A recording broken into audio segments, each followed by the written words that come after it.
Новости спорта. Здравствуйте. Россиянин Данил Медведев сохранил пятую позицию в рейтинге Ассоциации теннисистов-профессионалов, обновленная версия которого была опубликована на официальном сайте организации. Медведев является победителем 7 турниров ATP. На открытом чемпионате Австралии, который завершился на прошлой неделе, он дошел до 4-го круга, где уступил Стэну Вавринке из Швейцарии. В первой тройке изменений не произошло. Лидирует сербский теннисист Новак Джокович, возглавивший рейтинг после победы на чемпионате Австралии. Вторым идет испанец Рафаэль Надаль. Третье место занимает швейцарец Роджер Федерер. Российский боец смешанного стиля Александр Волков, выступающий в UFC, может провести поединок против американских спортсменов Дерека Льюиса или Даниэля Кормье. Сообщается, что команда россиянина запросила у промоушена бой с Льюисом. Альтернативным вариантом является Кормье. Поединок планируется провести в середине апреля. Последний раз Волков выходил на октагон в ноябре прошлого года на турнире UFC в Москве, когда единогласным решением судей выиграл у американца Грега Харди. В настоящий момент 31-летний российский боец занимает 7-е место в рейтинге тяжеловесов организации. В его активе 31 победа и 7 поражений в смешанных единоборствах.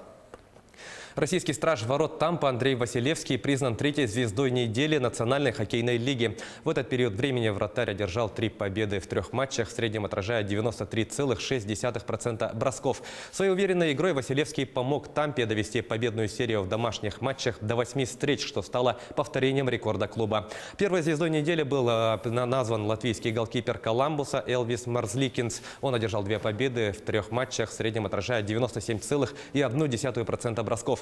При этом в 2 победных матчах он сохранил свои ворота в неприкосновенности. Второй звездой недели был признан американский нападающий Виннипега Кайл Коннор, который в 4 встречах забросил 3 шайбы и сделал 5 результативных передач.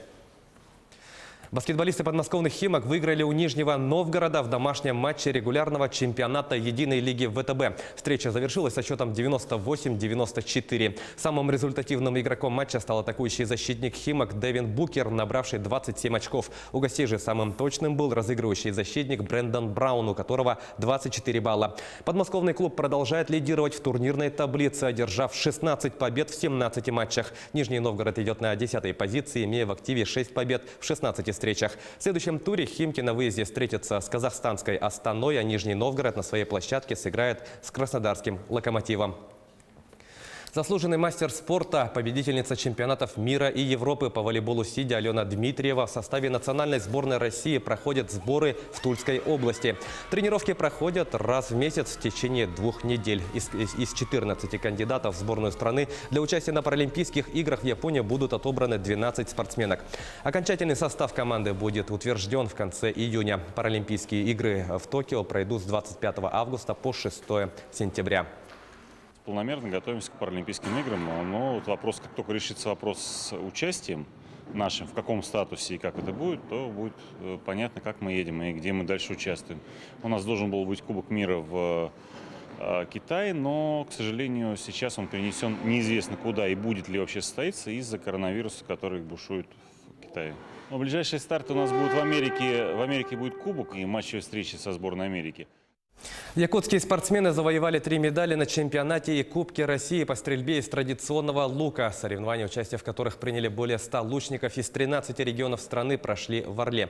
Как сообщает «Спорт Якутии», спортсмены сборной республики записали в свой актив 1 серебряную и 2 бронзовые награды. В мужском дивизионе из 26 участников Семен Замятин занял 2-е место. В состязаниях среди женщин награды серебряного и бронзового отлива завоевала Нюргустана Сидорова. Стрельба из традиционного лука продолжает набирать популярность в Якутии. Так, в январе этого года была учреждена региональная федерация. Также дисциплина была включена в программу игр Манчары, которые пройдут в 2021 году в Горном Улусе.